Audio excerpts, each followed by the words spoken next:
أجمعين أما بعد. نبی صلی اللہ علیہ وسلم ایک حدیث میں فرماتے ہیں کہ لقیت ابراہیم لیلۃ اسری بی، جس رات مجھے اسراء اور معراج بخشا گیا، اس رات ابراہیم علیہ السلام سے میری ملاقات ہوئی. فقال لی اقرئ امتک من السلام. ابراہیم علیہ السلام مجھے کہنے لگے کہ اپنی امت کو میری طرف سے سلام دینا.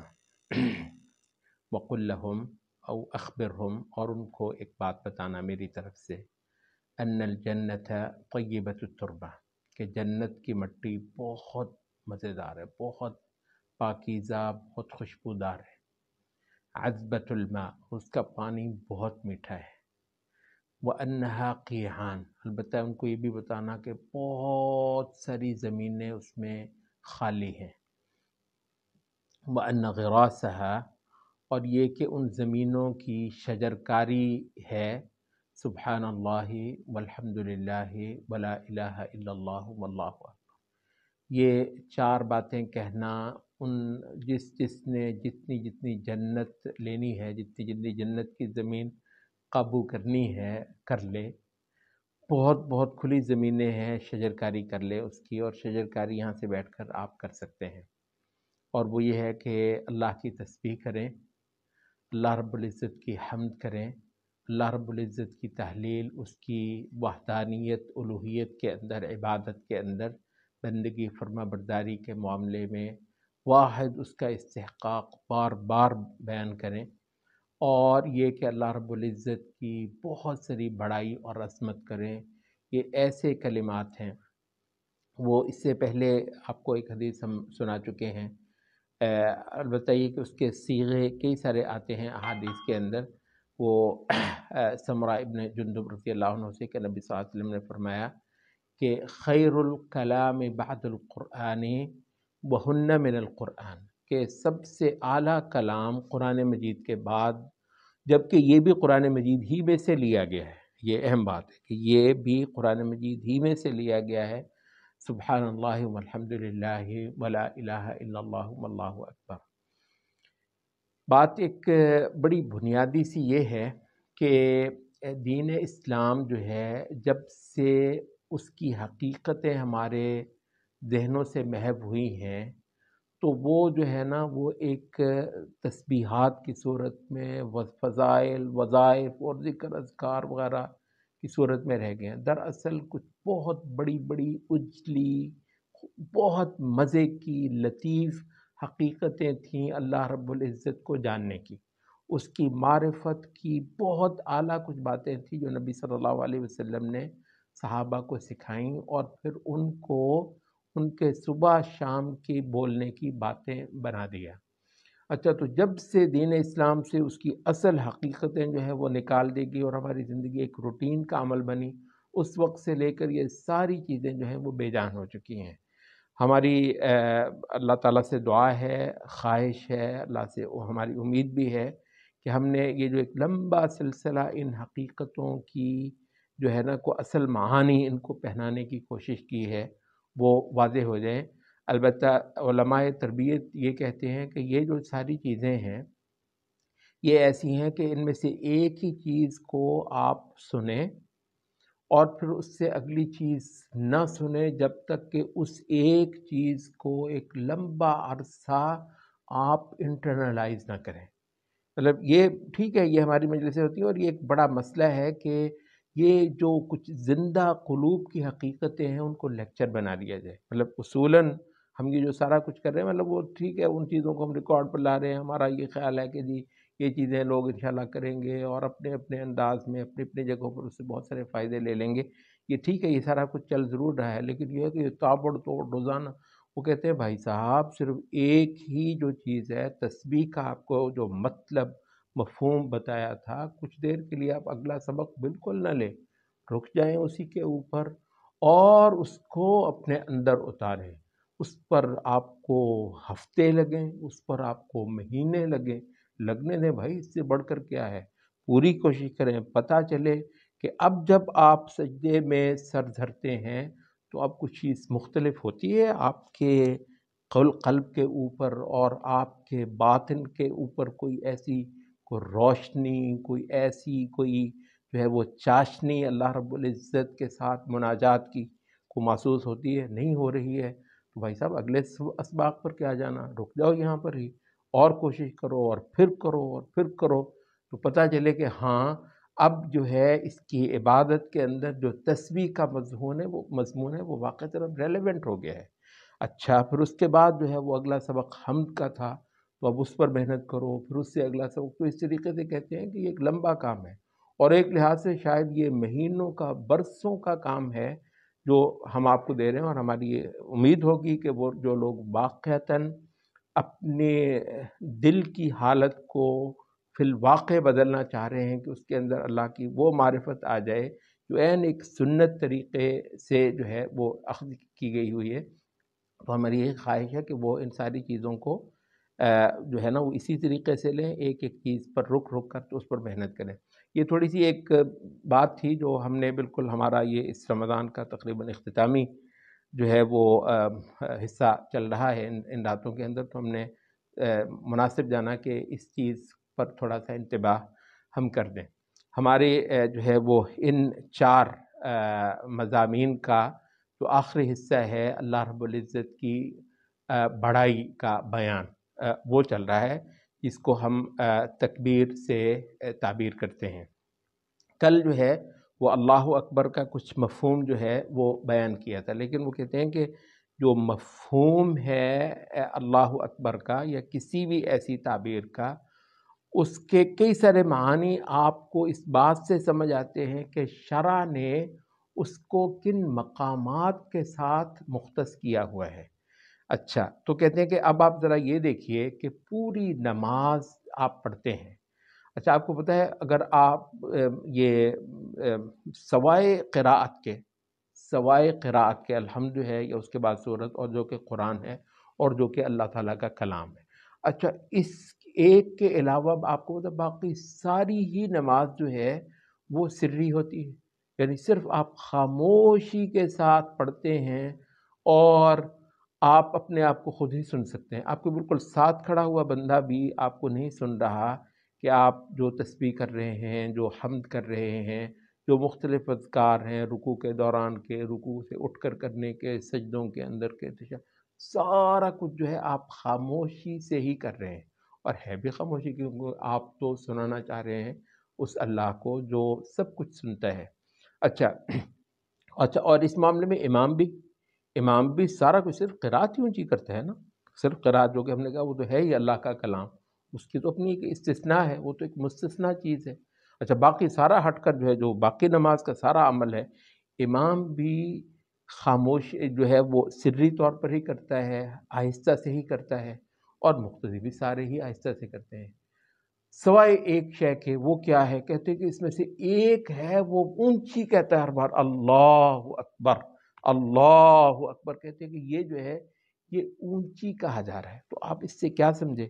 وہ جو باقی 3 چیزیں تھیں وہ ساری وہ خاموشی سے کرنے کی ہیں، وہ نماز میں ہوتی ہیں، اچھا وہ ان میں سے ایک چیز جو ہے وہ اونچی کرنے کی ہے۔ تو کہتے ہیں اس کا مطلب کیا ہے؟ کہتے ہیں اس کا مطلب یہ ہے کہ ایک تو یہ ہے کہ یہ جو تکبیر ہے اس کا تعلق شعائر کے ساتھ ہے، کل ہم نے تھوڑی سی اس کی وضاحت کی تھی۔ شعائر کا مطلب ہے کہ جس کے اندر اسلام اپنا ظہور بھی کرتا ہے، اسلام کا ظاہر باہر ہونا، اسلام کا جو ہے وہ لوگوں کے سامنے اپنی قوت کا اظہار کرنا، اپنی جو ہے وہ طاقت کا اور اپنا وجود کو منوانے کا جو عمل ہے، وہ کہتے ہیں تکبیر کا تعلق اس بات سے ہے۔ یہ وجہ ہے کہتے ہیں کہ شعائر جتنے ہیں ان کے ساتھ تکبیر کو جوڑا گیا۔ اب بھلا کہاں کہاں جوڑا گیا ہے؟ ہم یہ جو ہے وہ نمازی کے مسئلے میں انشاءاللہ العزیز ابھی واپس آتے ہیں، کیونکہ کئی ساری بڑی خوبصورت باتیں ہیں جو اس حوالے سے نوٹ کرنے کی ہیں، ہم وہ آتے ہیں۔ لیکن آپ ذرا یہ دیکھیے کہ اذان کس بات سے شروع ہوتی ہے؟ اللہ اکبر اللہ اکبر، اور مطلب یہ جو کہتے ہیں کہ ایک اذان ہی جو ہے، اذان وہ اقبال کا بڑا ہی خوبصورت مجھے وہ شعر ہے کہ کیا تو نے صحرا نشینوں کو یکتا، خبر میں، نظر میں، اذان سحر میں، یہ جو سحر کی جو اذان ہے اس خاموشی کو جو اللہ اکبر کی آواز توڑتی ہے. مطلب ایک جو مصیبت ہے، اکثر لوگ یہ صرف رمضان میں سنتے ہیں فجر کے نماز ورنہ تو سوئے ہوئے ہوتے ہیں.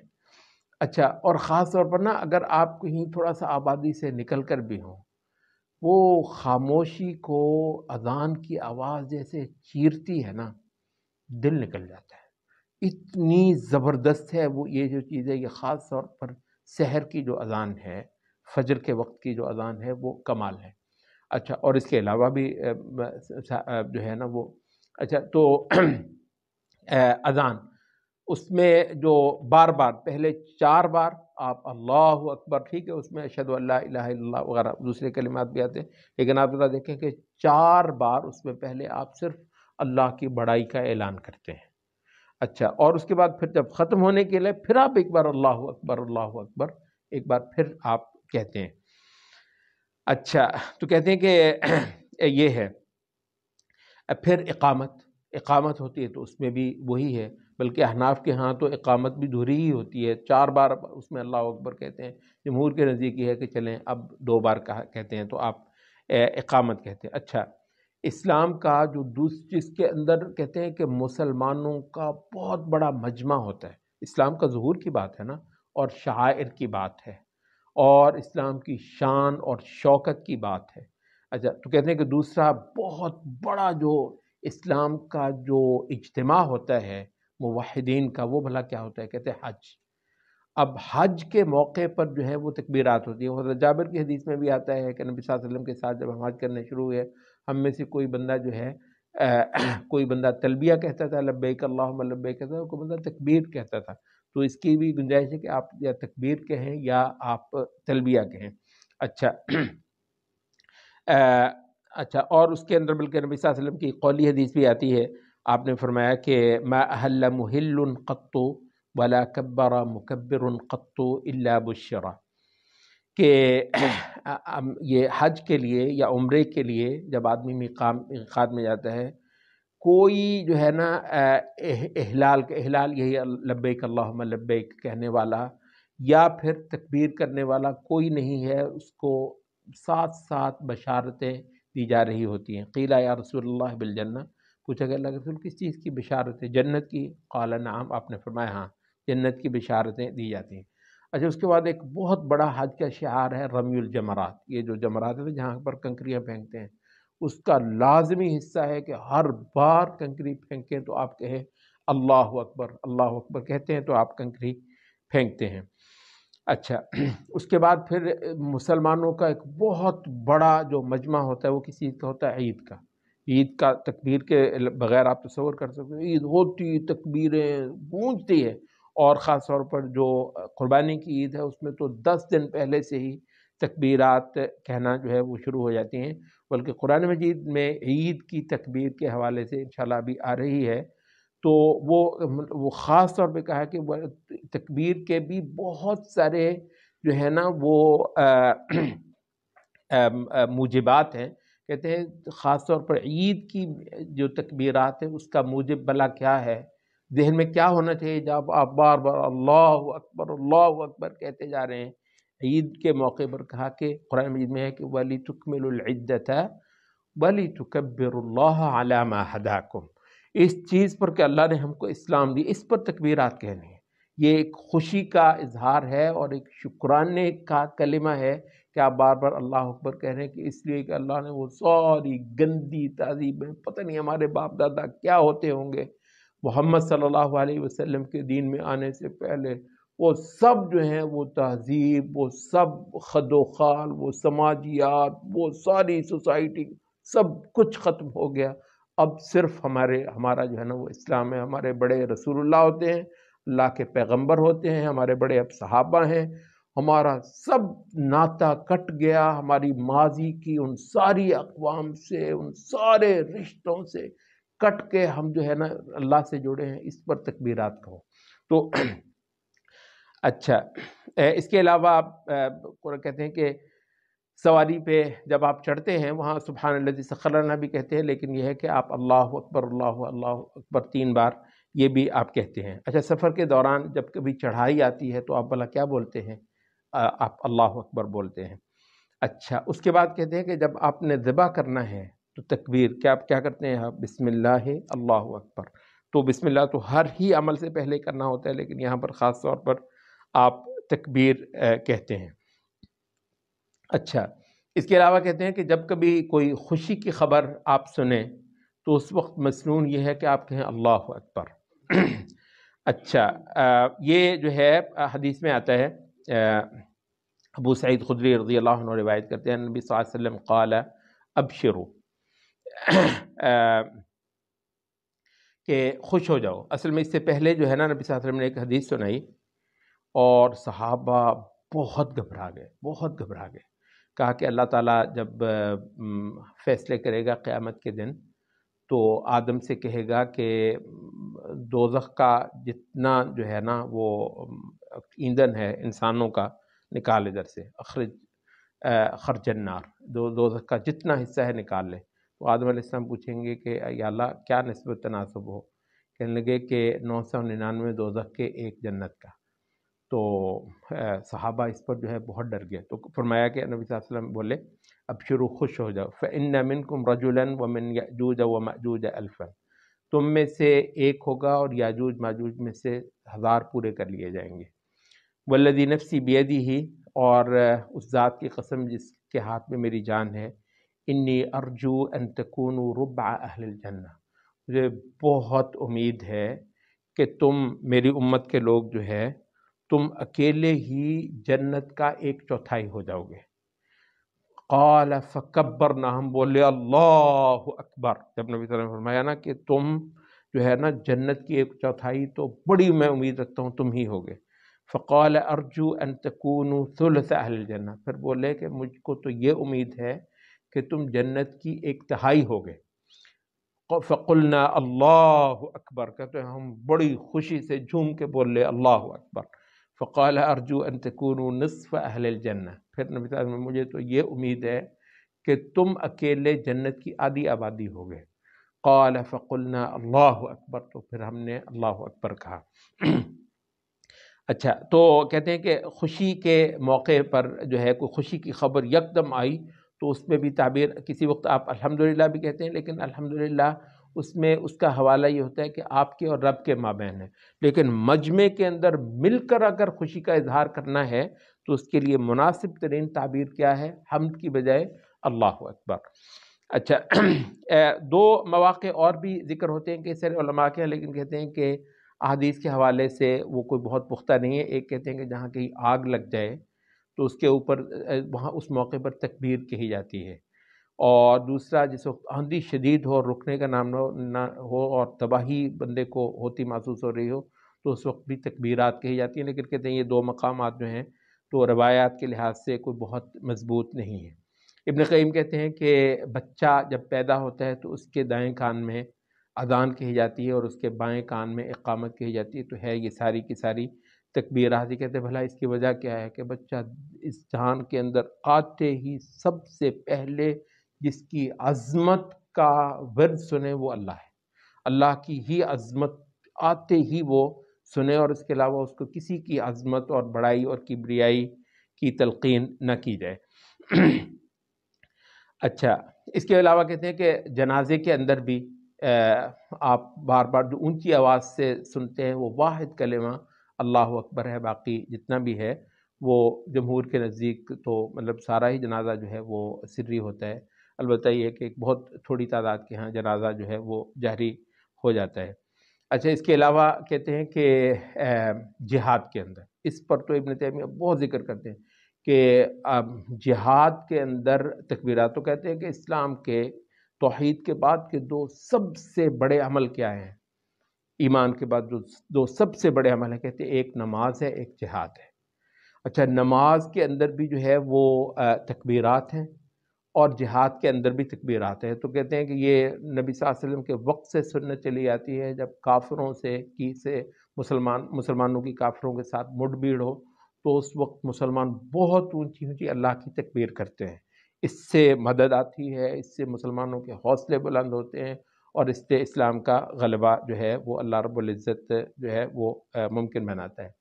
اس کے علاوہ ایک اور مقام ہے، اور وہ تو خیر ہماری زندگی میں شاید ہم نے کب دیکھا ہوگا، پتہ نہیں اللہ نے قسمت رکھی ہوئی، جب فتوحات ہوتی تھی، مسلمانوں نے ایک پورا شہر فتح کیا، کفر جو ہے وہ اب شکست کھا گیا مسلمانوں کو اللہ نے کی، تو کہتے ہیں اس موقع پر باقاعدہ وہ موقع ہے ایک عبادت کے طور پر، وہاں تک بہت اونچی اونچی جو ہے مسلمان وہاں پر تکبیرات کہتے ہیں۔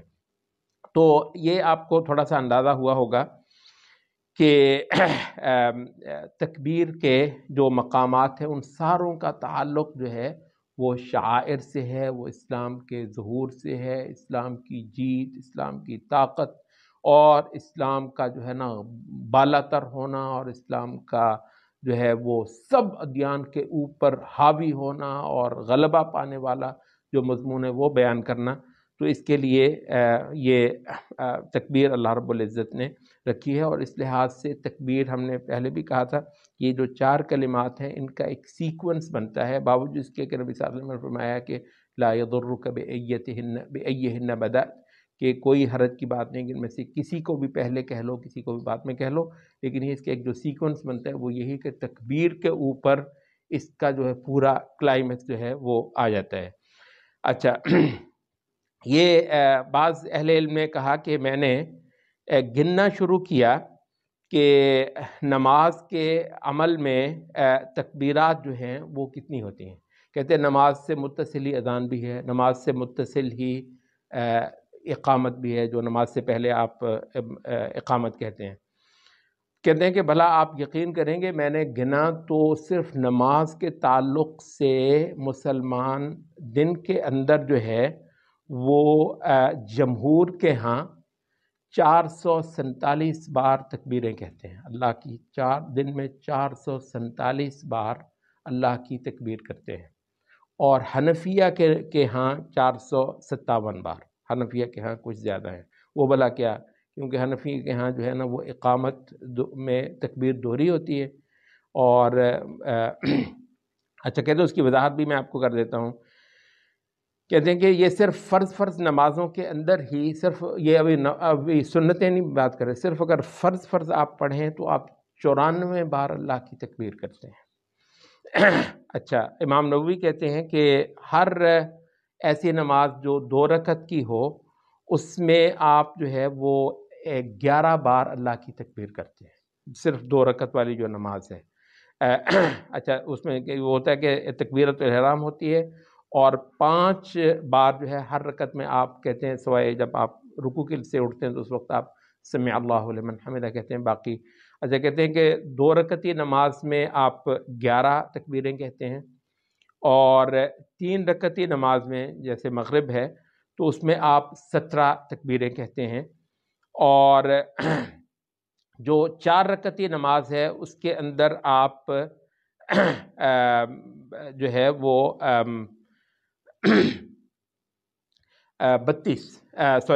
22 بار آپ تکبیر کہتے ہیں۔ تو یہ ساری کی ساری مل کر 94 تکبیرات جو ہیں وہ ہو گئیں۔ اچھا کہتے ہیں اب اس کے ساتھ جو ہے وہ اگر آپ 5 نمازوں کی جمع کر، 5 نمازوں کے لیے جو اذان ہوتی ہے، پھر ہر نماز کے لیے جو اقامت ہوتی ہے، ان سب کو بھی اگر آپ جمع کر لیں تو آپ اتنی بڑی تعداد جو ہے آپ اللہ تعالیٰ کی تکبیر کرتے ہیں۔ اور پھر دوبارہ ہم یہ کہتے ہیں کہ صرف یہ تکبیر ہی ہے اس پورے نماز کے عمل میں جس کو آپ جہری طور پر کرتے ہیں۔ تو یہ ہوئی اللہ رب العزت کی بڑائی اور اس کی تکبیر بیان کرنا۔ اللہ رب العزت کو یہ بھی بہت پسند ہے۔ یہ اس پورے مضمون کا جو ہے اختتام انشاءاللہ کل ہم کریں گے، اور کل خاص طور پر جو ہے مقام ہے نا سورۃ الاسراء کے اندر یہ 4 مضامین اکٹھے کیے گئے، اور اس کا شروع جو ہے تسبیح سے ہوتی ہے، اور تتمہ جو ہوتا ہے وقل الحمدللہ الذی لم یتخذ ولدا ولم یکن لہ شریک فی الملک ولم یکن لہ ولی من الذل وکبرہ تکبیرا۔ کہتے ہیں کہ چاروں مضمون ایک صورت کے اندر جو ہے وہ جمع کیے گئے ہیں۔ اس پر انشاءاللہ کل ہم کریں گے، اور اس پورے یہ جو سلسلہ ہے ان 4 مضامین کا وہ انشاءاللہ کل کی مجلس میں ہم پورا کریں گے۔ سبحان